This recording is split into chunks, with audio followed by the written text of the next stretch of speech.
This is the Super Bowl of all car shows. There's very few Corvettes that have won the Triple Diamond Award. Legendary Motorcar started out of a small single-car garage in 1985. I've been through the ups and downs of the collector car market. I've been lucky enough to turn my passion into my business. My team shares that same passion, and together we buy, sell, restore, and race some of the greatest cars on the planet. I'm Peter Clute, and this is Legendary Motorcar.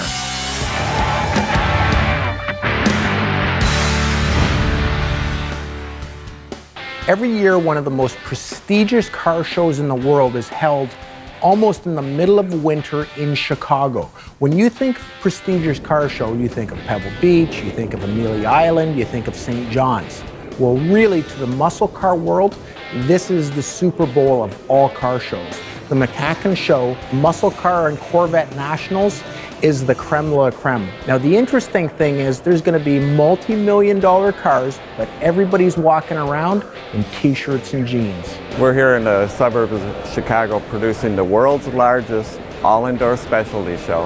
And what I mean by that is we're devoted to the absolute finest and the rarest in muscle cars, American muscle, and the best Corvettes you're ever going to see. I bought a really great Corvette, a 435 horse that ticks off all the boxes. Original motor, original training, original rear end, great paperwork, owner history since day one, stunning restoration, already won Bloomington Gold, already been nationally top flighted.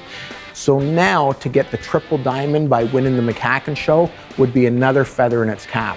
It's a car we gotta take. This isn't your typical custom car show either, you know, where they have glitzy displays, all the cars up on turntables, glass, mirrors, and all that sort of stuff. It's all concrete floors, no carpeting, nothing special. But the cars that show up to this, the most significant in the world. This year, the featured car are E-body Hemi convertibles. There's gonna be more of these cars in one place than have ever happened before, and likely never to happen again. My dad always talked about chasing this elusive Hemi Cuda Convertible. And then one day, I guess the guy just calls him up and says, I want you to restore the car. It's the car. He told me that day he's gonna own the thing one day. This thing is one of the holy grails of muscle cars. For years, I'd been chasing this Canadian Hemi Cuda Convertible, a yellow car that was in Western Canada. We'd heard rumors of the car. Everybody was chasing the car. The car had been with the same owner for a lot of years. One day I get a call. It's the owner of the car wants to restore it. Right away I ask him, do you want to sell the car? He says, I have no interest in selling the car. That is my retirement fund. He was a great guy, sent us the car, asked us to do the restoration. We did a ground-up restoration for him. When we started the restoration on the 70 Hemi Cuda Convertible years ago, the car was worth a couple $100,000, not the millions of dollars that it's worth today. During the restoration, we were lucky enough to start with a complete car. Although it was totally disassembled, it was a nice rust-free body and most of the pieces were there. We did the typical things that we do with a restoration. We sandblasted it. We made sure the car was really straight. Spent a lot of time blocking out the car, making sure the gaps were good and the lines were really nice. From 13 years ago, we did as much research as we could and got as many good parts as we could for the car, but it's different than it is today. Having said that, the car was beautifully restored, the car was beautifully detailed, every nut and bolt was done, the car was a great run and driving car and as highly detailed as any 70 Hemi Cuda Convertible was 13 years ago.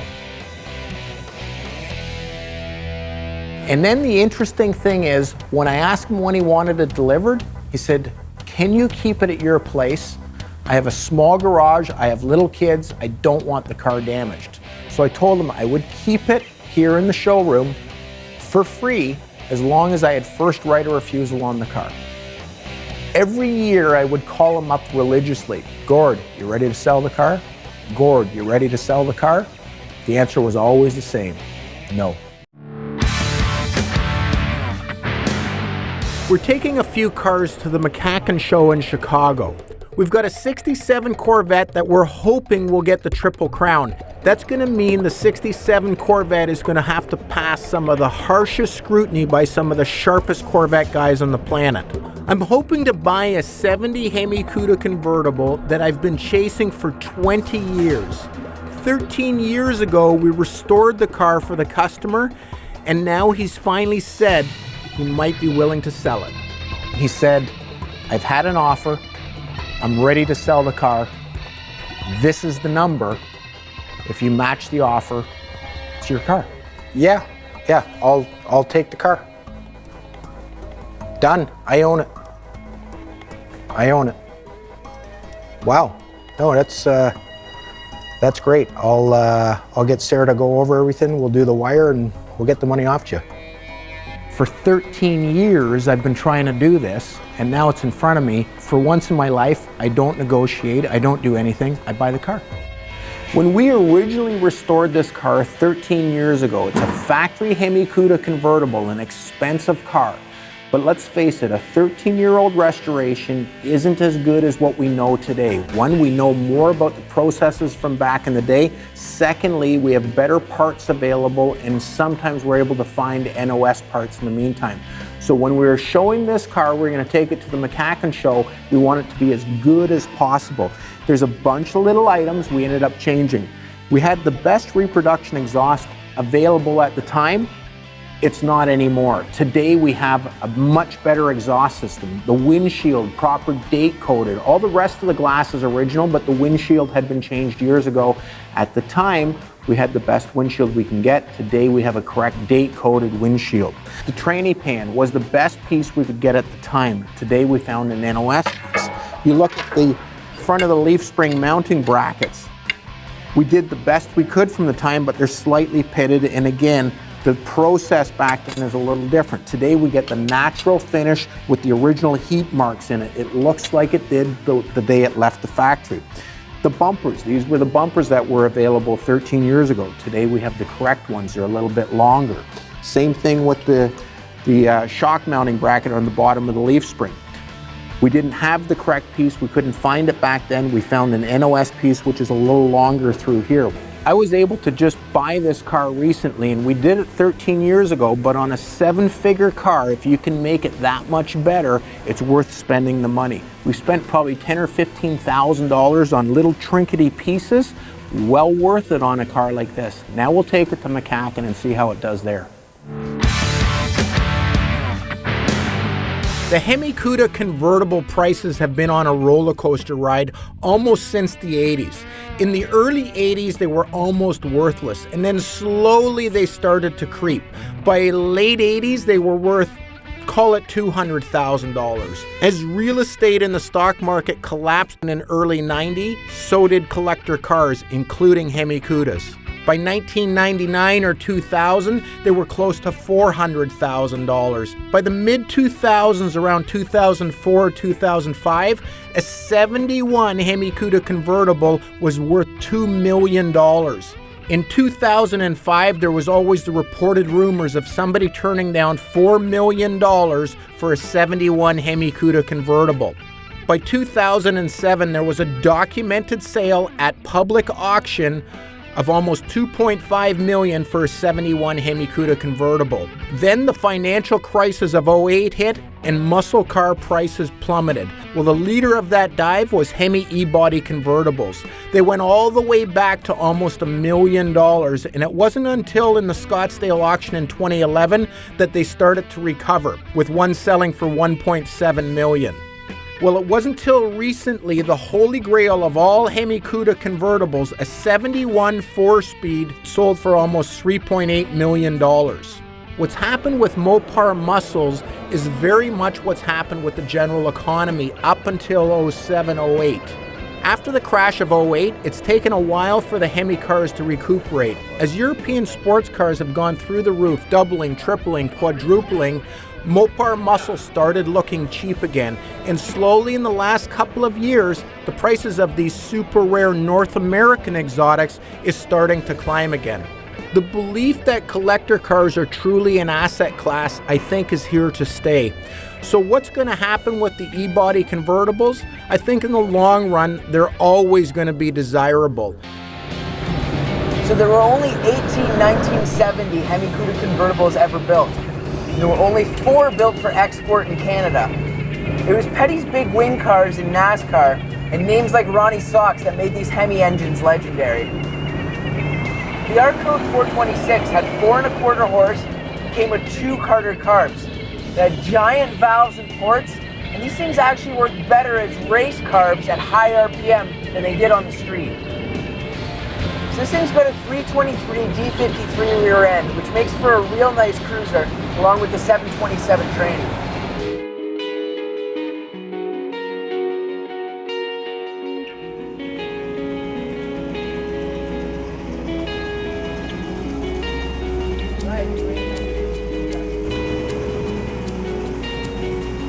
The weather was closing in as we were loading up the cars for the McAn Show, and Chicago was getting snowed in early. It was going to be one of those weekends.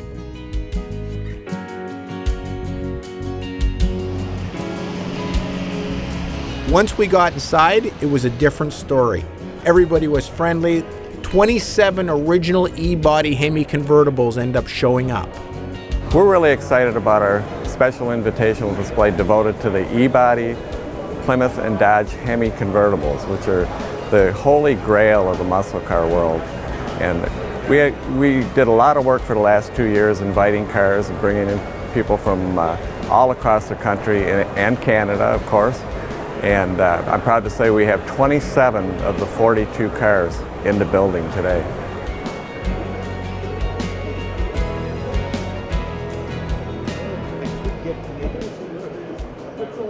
We thought we'd bring the 67 435 horse because it's already won Bloomington Gold. It's already won an NCRS Top Flight.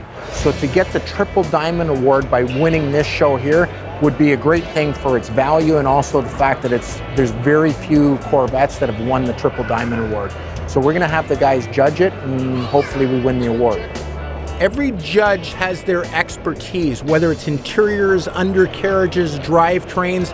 Here they have one judge for every sort of discipline within that car. It's a highly specialized judging system, and they crawled that car from stem to stern.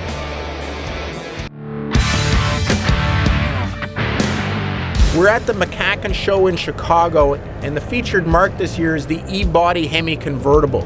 27 of the 42 E-bodies show up. Well, there's one that's very special. It's an orange 71 with an orange interior, super rare car that came out of my own backyard in 1983. We started collecting Hemi convertibles in 1979. The last Hemi E-body convertible we bought was this 71 here that we bought in 1983. The interesting thing about Dave's orange Hemi car is that car came right out of my backyard in 1983. The fella that owned that car was a customer of mine named Wim Overwheel, and he came into my shop in 1989, and he had sold that car in 83 to buy a brand new Corvette when the new 84, the C4s, had come out. And I said, did you ever hear about that crazy nut that sold his for a 1984 Corvette? He says, I am that crazy nut. And Dave Blake is the guy that bought that car. He gave him enough money so he could buy a 1984 Corvette. It's one of the biggest mistakes in car history. Well, this one here is probably the most desirable and the rarest is a 71. It's got Hemi orange paint. It's got the matching color seats, which is very rare and unusual. Wouldn't really look like it was planned by Chrysler because they never made orange matching colored door panels and carpet and everything else like they did the blue and the greens. You know what's really cool is finding some cars that I've sold over the years showing up at this show. There's a 65 big tanker car, a factory black car that I sold as a barn find to Kevin McKay. What we have here is a 1965 Corvette Coupe with the N03 option big tank. It's one of 3 black cars known today. And the car was a mess when we found it. It had been all flared. We know it had been raced, and we're still trying to piece some of the history back. The car was just completed by Corvette Repair in Valsham, New York, and we're very excited to have it here to show for the Triple Diamond Award.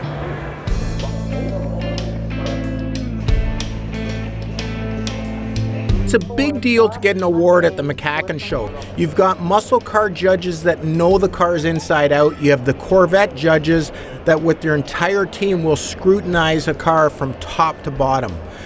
To get a gold award is a big deal. To get a triple diamond award at the McAn Show means that you've gone through the system. You've got a Bloomington Gold, you've got a top flight, and you've got a gold there for the triple diamond. That is the holy grail for Corvette guys. The Hemi Convertible had never really been shown and hadn't been out in public for almost 30 years. It was really cool to kind of expose the car at a show like this. The 67 Corvette, the car won its triple diamond. It's really neat to see a car that's won everything, go to the show, the judges really like the car, and I think it's really special to get that triple diamond award that you're only going to get from the guys at McAn.